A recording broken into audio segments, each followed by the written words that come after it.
What's up, guys? Welcome back to the channel. So today we're going to be doing a video on the top 8 things that I love about Diablo 4 and some of the best features in the game.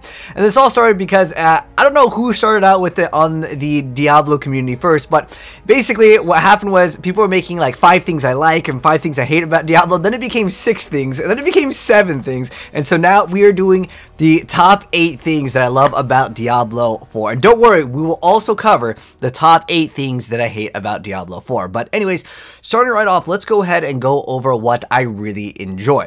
So starting right off, visually, the graphics are absolutely amazing. I think that this is one area in terms of a department that it's really hard to beat when it comes to Diablo 4. When looking at other higher end action RPGs that are coming out in the future, like Path of Exile 2, the physics in Diablo 4 are just on another level. When you kill certain enemies, you will see their bones, chunks of their body parts just kind of slowly fall down like stairs or slopes, and it just looks really good when you have like the dismemberment of certain enemies and you're actually seeing how good the physics are in this game. You'd have to kind of play it to actually see kind of how it works, and obviously you'd probably have to turn your graphics up because sometimes with settings physics are affected by it. But that's one area in the graphical department that I feel like is a step above other action RPGs at this time.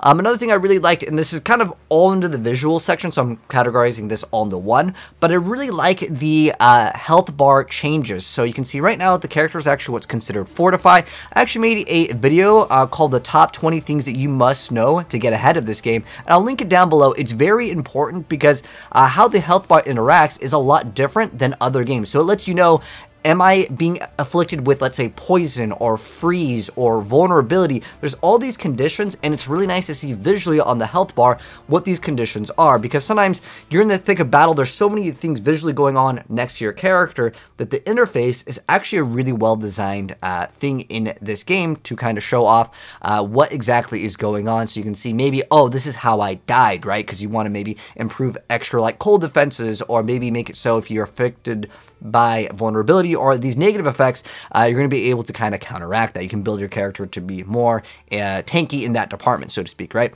And this is all going under the visuals. The character customization is absolutely fantastic in Diablo 4. It's probably one of the best action RPGs in terms of customization, and some of you guys may not care about this too much because you're like, well, my character is so zoomed out, you know, we're having these bird's eye view. It's the isometric view for most action RPGs.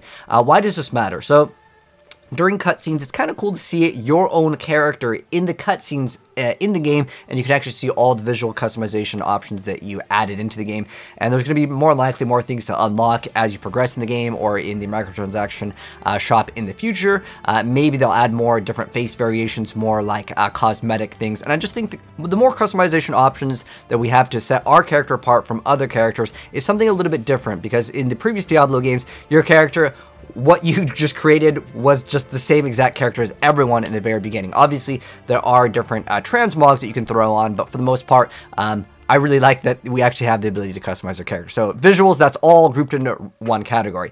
The next big thing that I want to talk about is rare items being actually viable for the end game. This is something that they talked about way long back ago when David Kim was working on the game. This was at the BlizzCon 2019.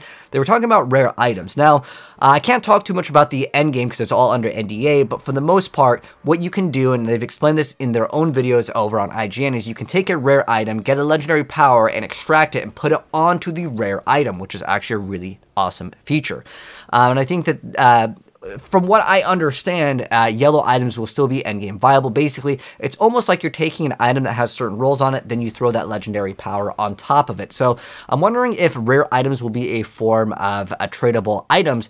In Diablo 2, this was a really cool feature because being able to trade all of your items, which we'll get into later in the things I hate about the game. But as far as the trading goes, if you can still trade your rare items, there will be some sought after items in the game, and I think that is cool. And the reason why I want rare items to be viable is I like to have an item that no one else has. That's one thing that Path of Exile does really well. It's not just in Diablo 3, you basically get a bunch of legendaries or you get set items, and that's your character. So you would tell someone for a build guide, get all these items and you'll have basically the same character. But I kind of like the idea that you can have an item that no one else will ever have.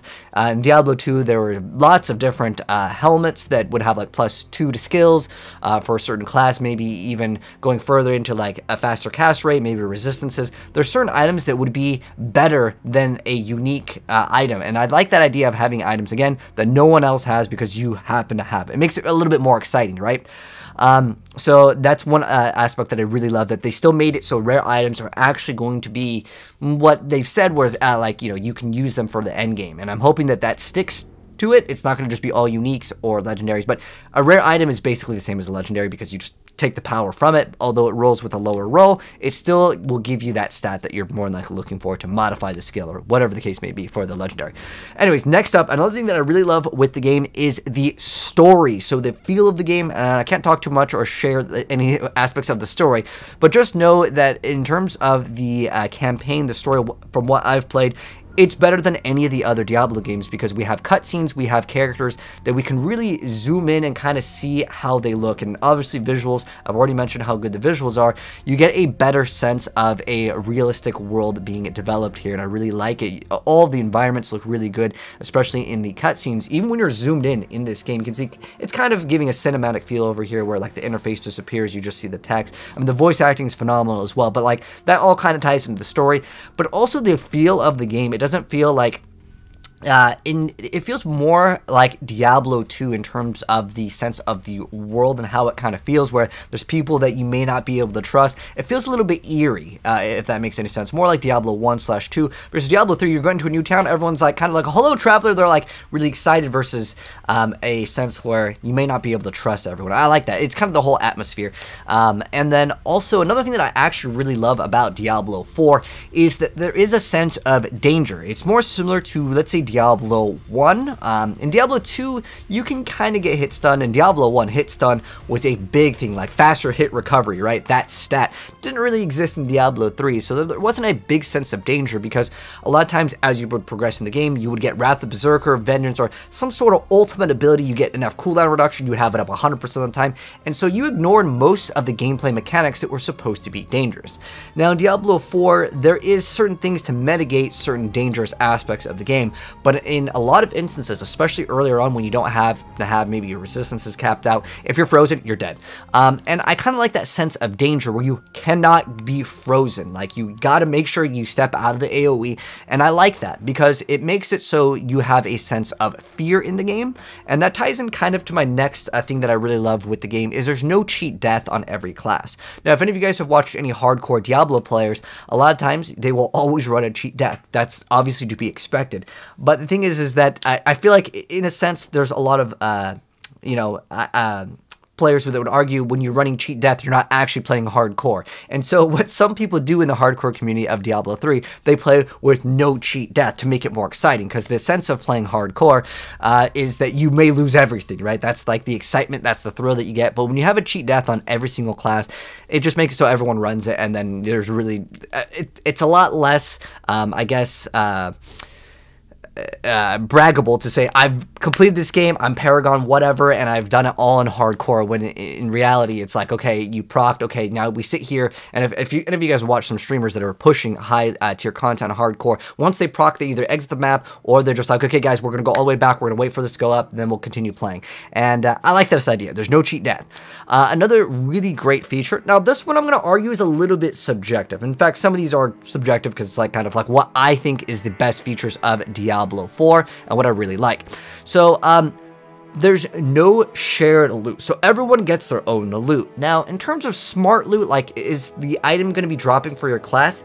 Yes and no. As far as the uniques go, some of them can be applied across multiple characters. There's dungeons that you can do that unlock things for other classes, so it kind of encourages the loot pool to give you a variety of things versus it's only dropping for your class like in Diablo 3.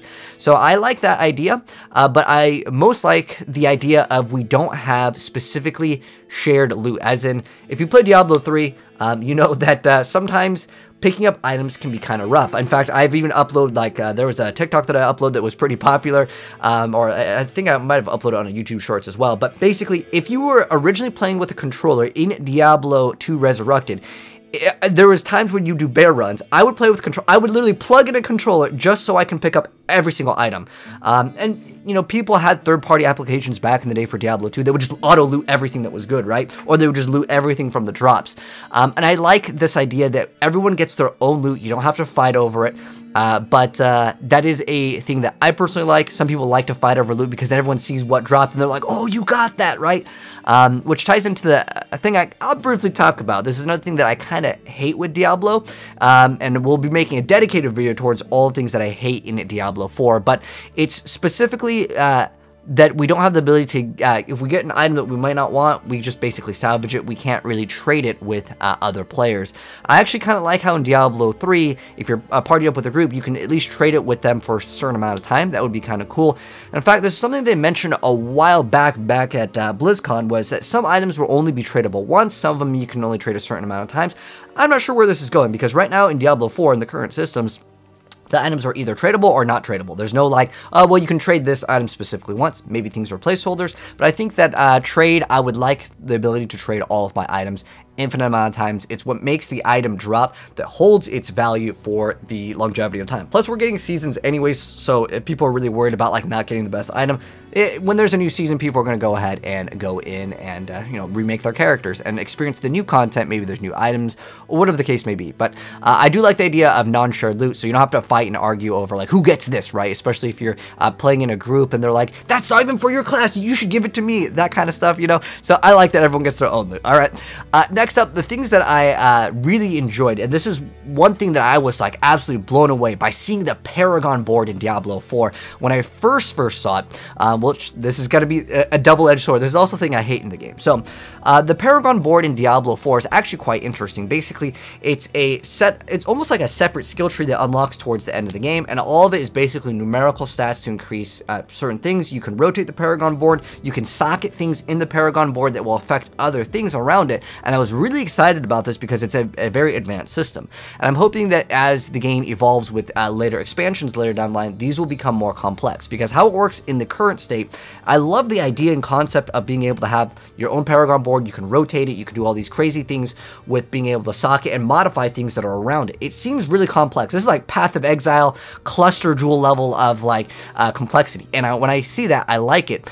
But all of these are numerical changes. There's not anything that's going to be super insane that I've seen in terms of like all of the gameplay that they've shown off in the Paragon system. I like the earlier concepts of it, but in terms of like the in actuality and gameplay of it, things are looking to be a little bit shallow in terms of complexity, as in it's just plus X amount of damage to when this enemy is affected by, like, let's say a bleed or ignite or any of these conditions. Is just plus numerical changes. What I want to see is, let me delete my entire health bar, and now our mana is now our source of HP and mana, but it's doubled or quadrupled. I like these complex things that completely change up a build, and I'm hoping to see that later down the line. And I understand that in the earlier stages, maybe this is what they have, and they don't want to make it so it's super overwhelming, because I get this all the time. When I open up like Path of Building and Path of Exile, people are like, dude, this is too complex, man. And so maybe as the game progresses, it'll get more and more complex, and that's what they're going to be doing with it. So I'm kind of hopeful for it too. So I still love that it's there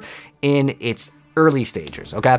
And then another thing that I really love with this game is it's going to be a games as a service. And this is another thing which is going to be a double-edged sword. So I'm a huge fan of all the Diablo games. I play every single one of them. I still play Diablo 1 on stream all the time. I play a lot of Diablo mods, which is a thing, well, I'll give you a spoiler for one of the lists on the things that I hate.